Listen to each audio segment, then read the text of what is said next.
GNR భక్తి ఛానల్కు స్వాగతం. మార్చి 10వ తారీఖు అనంగత్రయోదశి సందర్భంగా అనంగత్రయోదశి విశిష్టతను తెలుసుకుందాం. అనంగత్రయోదశి తత్వం ఏమిటంటే, ఎవరు పరమశివుణ్ణి ఆ రోజున ఆరాధన చేస్తాడో వాడు మళ్ళీ పుట్టవలసిన అవసరం ఉండదు. చైత్ర శుద్ధ త్రయోదశిని అనంగత్రయోదశి అని అంటారు. త్రయోదశి శివతిథి. అది పరమశివుని యొక్క అనుగ్రహము బాగా పరిపుష్టం అయ్యేటువంటి కాలం. త్రయోదశి శుక్లపక్ష త్రయోదశి. ఆ శుక్లపక్ష త్రయోదశికి అనంగత్రయోదశి అని పేరు రావడానికి కారణం, అంగములు అంటే శరీరావయములు, అనంగ అంటే అవయవములు లేనివాడు. ఒకడు అసలు శరీరము లేనివాడు అయ్యాడు. ఆయన లేడు, ఆయన ఆత్మగా ఉన్నాడు. లౌకికంగా ఆయన ఇక లేడు. ఆయన శరీరం వదిలిపెట్టేశాడు అంటే ఇంకా ఆయన లేడు. అనంగత్రయోదశి అంటే ఆయన శరీరము లేనివాడు అయ్యాడు. ఎవరు? మన్మధుడు. శరీరము లేనివాడు అయ్యాడు అంటే అసలు లేనివాడు కాడా? శరీరము లేనివానిగా ఉన్నవాడు అయ్యాడు. అదేమిటి? అలా ఎలా సంభవం అసలు అంటే, శివతత్వ విచారణము చేయవలసిన రోజు అని గుర్తుంచుకోండి. అనంగత్రయోదశి నాడు పూజా మందిరంలోకి వెళ్ళిపోయి పూజ చేసేయడం కాదు, పార్వతీ పరమేశ్వర వైభవాన్ని విచారణ చేస్తారు ఆ రోజున. వారిని ఎందుకు జగతః పితరౌ వందే పార్వతీ పరమేశ్వరౌ అని కాళిదాస మహాకవి స్తోత్రం చేశాడో అర్థమవుతుంది ఆ రోజున. అనంగత్రయోదశి అని ఎందుకు పిలిచారు అంటే, మన్మధుడు బాణం వేశాడు, శివుడికి కోపం వచ్చింది. లౌకికంగా సాధారణంగా కథాక్రమాన్ని అలా అంటారు.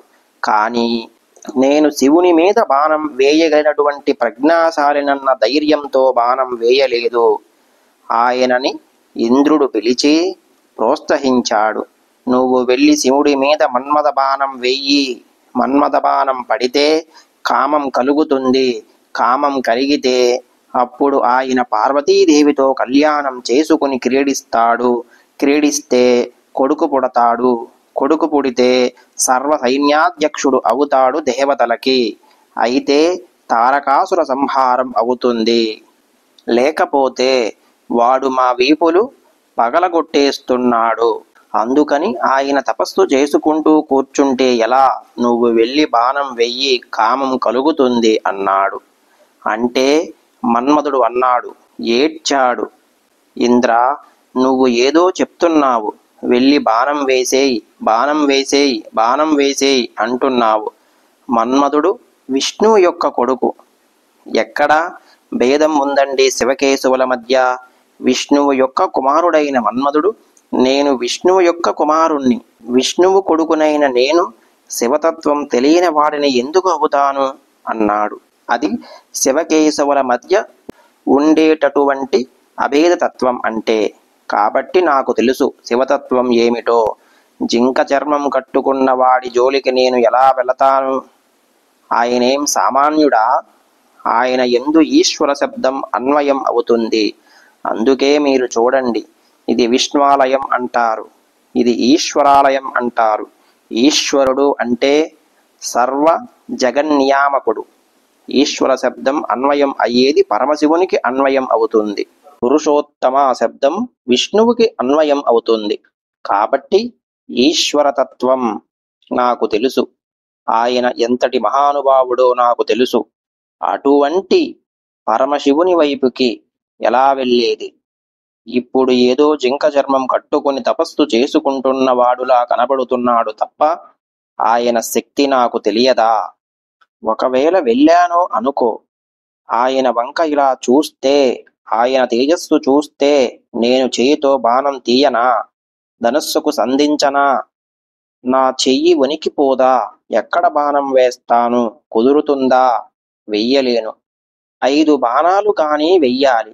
ఒక బాణం వేశాననుకో, వెయ్యగానే ఆయన ఆ పరమేశ్వరుడు లేచి నిలబడి ఎవడరా అని ఇలా చూస్తే ఆయన యొక్క భూరి ప్రతాపాగ్ని ముందు నేను ఎక్కడ నిలబడగలను? ఒకవేళ నేను నిలబడ్డా తిరిగి ఇంటికి రావాలా? వచ్చినా నేను అలా తిరిగి ఇంటికి వచ్చేస్తే మా నాన్నగారు ఎలా చూస్తారో తెలుసా నన్ను? ఏరా, శివుడి మీద బాణం వెయ్యగలిగినంత ఎదిగిపోయావా నువ్వు అని మా తండ్రి నన్ను ఎలా చూస్తాడో, కళ్ళు తెరిచి ఎర్రటి కన్నులతో చూస్తాడేమో అని నేను భయపడుతున్నాను. నువ్వు ఎన్ని విధములుగా చెప్పినా దిక్కులేదు. నువ్వేమో ఏం పర్వాలేదు పర్వాలేదు అంటున్నావు. కానీ నాకు భయం వేస్తుంది వెళ్ళడానికి. వేయకూడదు శివుడి మీద బాణం.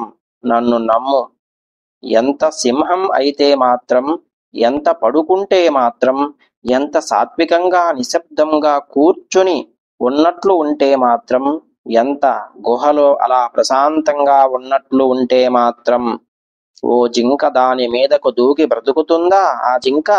నన్ను బాణం వెయ్యమంటారేంటి అని అడిగాడు. కాని పాపం తప్పలేదు మన్మధుడికి. ఇంద్రుడు ప్రోత్సహించాడు. నీకెందుకు, నేనున్నాను. వసంతుడు ఉన్నాడు, అప్సరసులు ఉన్నారు. ఇది దేవతా కార్యం. నువ్వు వెళ్ళవలసిందే. నీకు ఇంత కీర్తి వస్తుంది అన్నాడు. రతీదేవి దగ్గరకు వెళ్ళాడు. ఆవిడకు చెప్పారు. ఆవిడ ఏడ్చింది. అష్టమూర్తి తత్వం చెప్పి, ఆయన ముందు నిలబడతావా? నా మాంగళ్యానికి ఏదో దోషం వచ్చేస్తుంది, ప్రమాదం వచ్చేస్తుంది అని నాకు అనిపిస్తుంది. నువ్వు వెళ్ళొద్దని ఏడ్చింది రతీదేవి. తప్పక ఏడుస్తూ బయలుదేరాడు మన్మధుడు. ఒక్క బాణమే వేశాడు. అంతే. ఆయన బాణం తగలగానే అనుకున్నాడు, ఎవడురా నా మీద బాణం వేసినవాడు అని అనుమానపడి ఒక్కసారి ఇలా చూసి పొదలో కనబడ్డాడు. అంతే. కనబడగానే మూడో కన్ను తెరిచాడు. ఆ మూడో కంటి మంటలు బొగ బొగ బొగ బొగమని వస్తుంటే, బగ బగ బగమని లోకాలు మండిపోతే, ఆ ఎదురుగుండా నుంచుని ఉన్న మన్మధుడు తెల్లటి భస్మ రాశి అయి నేల మీద పడ్డాడు అనంగుడై. ఇప్పుడు శరీరం లేదు. ఎందుకు కోపం వచ్చింది శివుడికి? తన మీద బాణం వేశాడని కాదు. లోకమునకు తల్లిదండ్రులు, మహానుభావుడు. ఆయనకి కామము కలిగితే లోకాల్ని సృజిస్తాడు. కామేశ్వరుడు తానే బహువిధములుగా మారాలని సంకల్పం చేస్తాడు. అటువంటి పరమేశ్వరుని యందు లౌకిక కామము, స్త్రీ యందు కామము కలగాలని టెంపరితనంతో బాణం వెయ్యొచ్చా? అందుకు కాల్చేశాడు శివుడు, బుద్ధి చెప్పాలని. ఇప్పుడు బూది కుప్ప అయి పడిపోయాడు మన్మధుడు. లోకముల యందు సృష్టి ఆగిపోయింది. రతీదేవి వెళ్లి అమ్మవారి కాళ్ల మీద పడింది. అమ్మా, మాంగల్యం, ఐదోతనం, పసుపు కుంకాలు, అబ్బో ఏడ్చేసింది తల్లి. ఆ పార్వతీ కళ్యాణ ఘట్టంలో ఏడిస్తే పార్వతీదేవి మనసు కరిగిపోయింది. సరే, బ్రతికిస్తున్నాను అని అంది అనుకోండి. వెంటనే ఆయన ఇలా వామార్థ భావం వంక చూసి, అంటే నేను కాల్చేవాణ్ణి, నువ్వు శరీరం ఇచ్చేదానివా అని అంటాడా అనడా? పైగా ఆమె మహాపతివ్రత. భర్త వద్దన్న పని ఆవిడ ఎందుకు చేస్తుంది? కానీ బిడ్డల కోసం ఆదుకోవాలి. ఇప్పుడు వాళ్ళ కర్మలు క్షయం అవ్వాలంటే మన్మథబాణములు పడితే తప్ప మళ్లీ పుట్టడానికి అవకాశం లేదు. శరీరములు పొందలేరు, పుణ్యకర్మాచరణ చెయ్యలేరు. అందుకు ఆ తల్లి బిడ్డల కోసం, భర్త కోసం ఇద్దరినీ సరిపుచ్చడానికి, అంటే వాళ్ళిద్దరికీ నిజంగా మనస్సు వేరా, ఒక్కటే మనస్సు. అంటే పరమశివ కారుణ్యమే ఇది. అందుకే శివుడు బ్రతికించాడని చెప్పడానికి కారణం అదే. ఎందుకంటే శివుని యొక్క అహంస్ఫురణం అమ్మవారు. శివుడు నేనన్న భావన పొందితే, అంటే నేనన్న భావన ఎప్పుడు ఉండదు? పరమ ధ్యానమునందు సమాధి యందు ఉండదు. నేనన్న భావన సమాధి నుండి బహిర్గతమైతే నేనన్న భావన వస్తుంది. అందుకే శంకరాచార్యుల వారు సౌందర్యలహరి చేస్తూ, అమ్మా, నువ్వు పురములను కాల్చిన వాడి యొక్క నేనన్న భావన నువ్వే అమ్మా అన్నారు. కాబట్టి అమ్మ అంటే ఆయనే, ఆయన అంటే అమ్మయే. పాలు తెలుపు వేరా? తెలుపు లేని పాలు మీరు తీసుకురాగలరా? నాకు తెల్లగా వద్దండి, పాలు కావాలంటే వస్తాయా? రావు. పార్వతీ పరమేశ్వరులిద్దరూ ఒక్కటే. అది శివుడే, అమ్మవారు, అమ్మవారే శివుడు. కాబట్టి ఇప్పుడు అనుగ్రహించాడు పరమేశ్వరుడు. ఎలా కాల్చేశాను కదా, కాల్చేస్తే శరీరం పోయింది. శరీరము లేకుండా ఉంటావు, శరీరము లేకుండా ఉంటే లోకంలో ఎలా ఉంటారు? ఆత్మగా ఉండవచ్చు, జీవుడిగా సూక్ష్మ రూపంలో ఉంటారు తప్ప కర్మాచరణమునకు మాత్రం శరీరము ఉండాలి. ఏదైనా కర్మ చేయాలి, ఓ పుణ్యకార్యం చేయాలి, ఓ గుడిలోకి వెళ్ళాలి, ఓ దానం చేయాలి, ఓ ధర్మం చేయాలి అంటే శరీరం ఉండాలి. జీవుడికి శరీరము లేనటువంటి మన్మధుడు అయితే చెరుకువిల్లు, అదే పుష్పబాణాలు పట్టుకొని లోకమంతటినీ మళ్ళీ బాణాలు వేసి మళ్ళీ తల్లిదండ్రుల యందు ధార్మికమైన కామమును కల్పించి జనులు పుట్టడానికి, సమస్త జీవులు పుట్టడానికి కావలసినటువంటి బలాన్ని పరమశివుని యొక్క అనుగ్రహము చేత పొందాడు మన్మధుడు. ఇది సృష్టికే విరుద్ధం. అసలు శరీరము లేని వాడికి కర్మ చేసే అధికారాన్ని పొందాడు. అంతటి అధికారాన్ని మళ్ళీ ఇచ్చాడు. ఆవిడ అంది, రతీదేవి బాగుంది, ఆయన శరీరం లేకుండా ఉండి చేస్తున్నాడు. పరమశివుడు మహాకారుణ్యమూర్తి అయి వరమిచ్చాడు.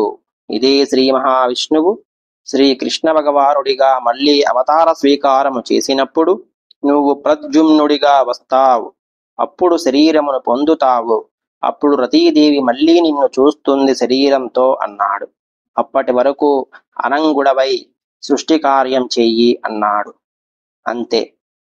అంటే ఇంత తప్పు చేసిన వాడికి కించిత్ అధికారం తగ్గించకుండా నేను తప్పు చేశాను అనగానే మళ్ళీ అంత అధికారాన్ని అనంగుడైన వాడికి ఇచ్చి తదనంతరమందు ఆయన భార్య సంతోషానికి శరీరాన్ని కూడా ఇచ్చి ఆయన ఏ విష్ణువుకు కుమారుడో ఆ విష్ణువుకే మళ్ళీ కుమారుడుగా పుట్టేటట్లు చేసి తన ఔదార్యమును ప్రకటించిన మహాపురుషుడు.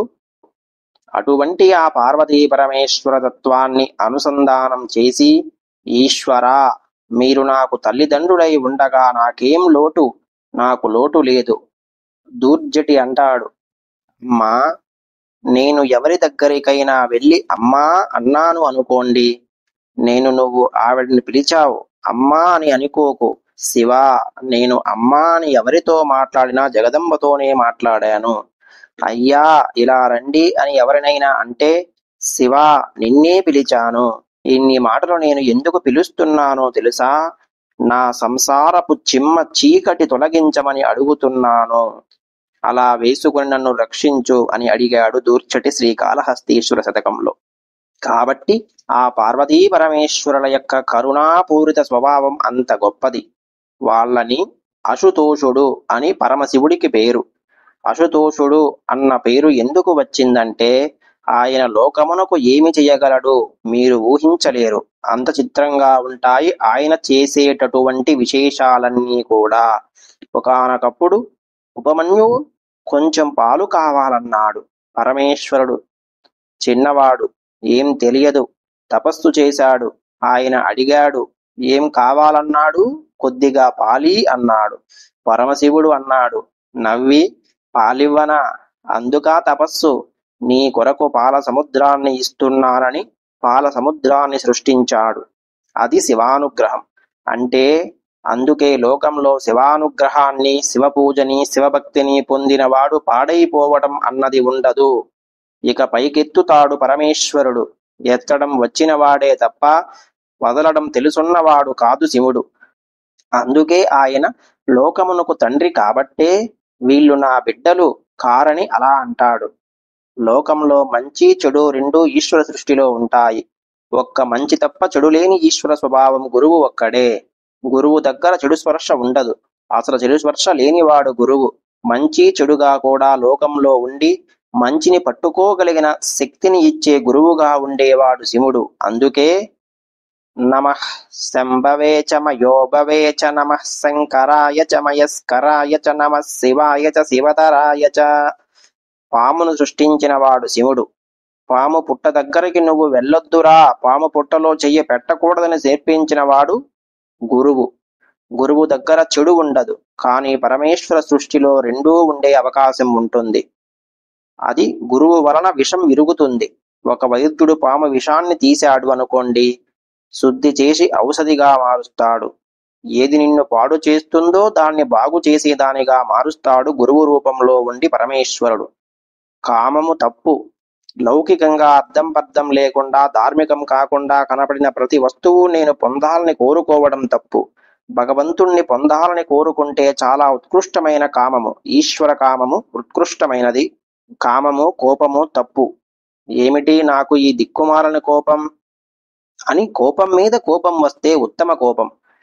కామమును శుద్ధి చేసి ఈశ్వర కామంగా చేసేవాడు గురువు. కోపాన్ని శుద్ధి చేసి ఏమిటి నాకు ఈ కోపం అని కోపం మీద కోపం వచ్చి కోపాన్ని వదిలేయాలి అనేటట్టుగా కోరిక పుట్టించగలిగిన వాడు గురువు. అందుకే ఈ ఈశ్వరుడు వీటిని ప్రవర్తింపజేశాడో వాటిని శుద్ధి చేసి వృద్ధి చేయడానికి గురువుగా భూమి మీదకు వచ్చాడు. అందుకే నారాయణ సమారంభం వ్యాసశంకర మధ్యమాం అస్మదాచార్య పర్యంతాం వందే గురు పరంపరాం. సదాశివ సమారంభం శంకరాచార్య మధ్యమాం అస్మదాచార్య పర్యంతాం వందే గురు పరంపరాం. ఏ ఈశ్వరుడి దగ్గర సృష్టి మొదలైందో ఆ ఈశ్వరుడి దగ్గర గురుతత్వం కూడా ప్రారంభం అవుతుంది. కనుక ఆయన మహానుభావుడైనటువంటి పార్వతీ పరమేశ్వరులు అనంగత్రయోదశి నాడు దవనంతో పూజ చేస్తారు. అప్పుడు వచ్చేది దవనమేగా. కాబట్టి దవనంతో చైత్రమాసంలో పూజ చేసి వాళ్ళకి నీరాజనం ఇచ్చి వాళ్ళిద్దరి దర్శనం చేత ప్రదోషకాలం దాటిపోయిన తరువాత పార్వతీ పరమేశ్వరులకి ఊంజల్ సేవ డోలోత్సవం చేస్తారు. ఎలా అయితే ఏకాదశి నాడు విష్ణువుకు చేస్తారో అలా అనంగ త్రయోదశి నాడు పార్వతీ పరమేశ్వరుల ఆరాధన చేస్తారు. ఆ తత్వాన్ని పరిశీలన చేసి ఆరాధన చేసినటువంటి వాడికి శివానుగ్రహంగా సమస్తమైనటువంటి కోరికలు తీరుతాయి. కోరిక తీరడం అంటే లౌకికమైన కోరికలే కాదు, పరమేశ్వర పదమునందు నిలబడగలిగినటువంటి వైభవం అబ్బుతుంది. అందుకే లోకంలో ఆశీర్వచనములలోకెల్లా చాలా గొప్ప ఆశీర్వచనం ఏమిటో తెలుసా? నీకు శివభక్తి కలుగుగాక అని ఆశీర్వదిస్తారు. శివభక్తి కలగడం అంటే కొన్ని కోట్ల జన్మలు భక్తుడై ఉంటే తప్ప శివభక్తి పరుడు కాలేడు. అంత గొప్పది శివభక్తి. అందున మళ్ళీ శివభక్తిలో లింగ స్వరూపాన్ని ఆరాధన చేయగలిగినటువంటి దీక్షాతత్పరుడు కావాలి అంటే జన్మ జన్మాంతర సుకృతం ఉన్నవాడు తప్ప కాలేడు. అంతటి గొప్ప భక్తి శివభక్తి. కాబట్టి అనంగత్రయోదశి నాడు ఏకాదశి నాడు శ్రీ మహావిష్ణువుని ఎలా సేవిస్తారో ఎటువంటి భేదబుద్ధి లేకుండా అనంగత్రయోదశి నాడు పార్వతీ పరమేశ్వర తత్వాన్ని ఒకసారి లోపల ధ్యానం చేసి ఆ పార్వతీ పరమేశ్వరులను అర్చన చేస్తారు. అర్చన చేసి ఆయనకి ఏముందండి, పూజ చాలా తేలిక. శివార్చన 8 నామములతో చేస్తారంతే. భవాయ దేవాయ నమః, సర్వాయ దేవాయ నమః, ఈశానాయ దేవాయ నమః, పశుపతే దేవాయ నమః, రుద్రాయ దేవాయ నమః, ఉగ్రాయ దేవాయ నమః, భీమాయ దేవాయ నమః, మహతే దేవాయ నమః అని తెల్లటి అక్షతలు వేస్తే అయిపోతుంది శివపూజ. పూర్తిగా అయిపోయినట్టే. మీరు మళ్ళీ అమ్మవారిని కూడా పూజ చేసేటప్పుడు కొత్తగా ఏ నామాలు నేర్చుకోనక్కర్లేదు. కుంకం చేతిలో పట్టుకొని వీటికే పత్నీనామం అని చెప్పడమే. భవస్య దేవస్య పత్నై నమః, సర్వస్య దేవస్య పత్నై నమః, ఈశానస్య దేవస్య పత్నై నమః, పశుపతే దేవస్య పత్నై నమః, రుద్రస్య దేవస్య పత్నై నమః, ఉగ్రస్య దేవస్య పత్నై నమః, భీమస్య దేవస్య పత్నై నమః, మహతే దేవస్య పత్నై నమః. అయిపోయింది అమ్మవారి పూజ. ఆయనది అష్టమూర్తి తత్వంలో ఉంటాడు. ఎందుకంటే సాకారమునందు 8 ఈ కంటికి కనపడేవి. చూస్తున్న కంటిలోని యజమానితో కలిపి శివుడై ఉంటాడు. అందుకే ఆయన కానిది లోకంలో లేదు. ఈ కంటితో చూస్తున్నవి తప్ప ఇక లోకంలో ఇంకొకటి లేదు. కంచిలో పృథివీలింగం, చెంబుకేశ్వరంలో జలలింగం, అరుణాచలంలో అగ్నిలింగం, చిదంబరంలో ఆకాశలింగం, శ్రీకాళహస్తిలో వాయులింగం, కోనార్కలో సూర్యలింగం, సీతాకుండంలో చంద్రలింగం. ఈ 7 చూస్తున్నది లోపల ఉన్న యజమానికి, అది కంటితో. అందుకని 8వది యజమానలింగము కాఠ్మండులో నేపాల్లో ఉంది. కాబట్టి ఇప్పుడు ఈ 8 తప్ప 9వది ఏముంది ఈ లోకంలో చూడడానికి? ఏమీ లేదు. కాబట్టి ఆ 8 నామములతోనే శివ పూజ అయిపోయింది. అంతే, అంతా చేసేశావు పూజ. అందుకని 8 నామములు వస్తే చాలు, శివ పూజ అమ్మవారి పూజ కూడా అయిపోతుంది. అనంగ త్రయోదశి నాడు ఈ 16 నామాలతో పూజ చేసి ఒక్కసారి వాళ్ళ వైభవాన్ని స్మరించి సాయంకాలం దేవాలయానికి వెళ్లి చక్కగా చక్కగా ఊంజల్ సేవ చూసి ఇంటికి వచ్చేస్తే చాలు, పార్వతీ పరమేశ్వరుల యొక్క పరిపూర్ణమైనటువంటి అనుగ్రహం కలుగుతుంది. పైగా అనంగ త్రయోదశి తత్వం ఏమిటంటే, ఎవరు పరమశివుణ్ణి ఆ రోజున ఆరాధన చేస్తాడో వాడు మళ్ళీ పుట్టవలసిన అవసరం ఉండదు. మన్మథ భావనలో పుడితే పుట్టడం కాదు, అంటే ఇక్కడే జ్ఞానము పొంది ఆ జ్ఞానము వలన ఆత్మగా నిలబడి శరీరాన్ని విడిచిపెడతాడు. అలా అవుతుందా అండి అని అనుమాన పడనక్కర్లేదు. అదే విశ్వాసము. విశ్వాసము అన్న మాటకి అర్థం ఏమిటంటే, గురువాక్యమునందు శాస్త్రమునందు విశ్వాసముండుటయే, లేకపోతే శ్రద్ధ లేని వాడిని పిలుస్తారు. అందుకే శంకరాచార్యుల వారు శాస్త్రమునందు గురువునందు ఎవరికి విశ్వాసం ఉన్నదో వాడే శ్రద్ధ కలిగిన వాడు. అబ్బే, ఈ జన్మకు మోక్షం అన్న మాట కుదురుతుందా అండి అంటే నీ కర్మ, నిన్ను బాగు చేసేవాడు ఉండడు. నీవు శివభక్తి తత్పరుడవైతే, నీకు ఆ శ్రద్ధ, ధృతి, ఆ విశ్వాసము నీకుంటే ఈ జన్మలోనే మోక్షాన్ని పొందగలవు. అంతే. కాబట్టి అదిగో అటువంటి తత్వం ఉన్నవాడు అనంగ త్రయోదశి నందు ఆవిష్కరింపబడతాడు. కాబట్టి చైత్రమాసం అంటే అంత గొప్ప మాసం. శుక్లపక్షంలో వచ్చే త్రయోదశి తిథి అనంగ త్రయోదశి. తప్పకుండా ప్రతి ఒక్కరూ అనంగ త్రయోదశి రోజు ఆ పార్వతీ పరమేశ్వరులను ఆరాధన చేసి శివానుగ్రహానికి పాత్రులు కండి. జిఎన్ఆర్ భక్తి ఛానల్ను సబ్స్క్రైబ్ చేయండి. చేసిన వారు లైక్ చేసి షేర్ చేయండి. ఓం నమః శివాయ.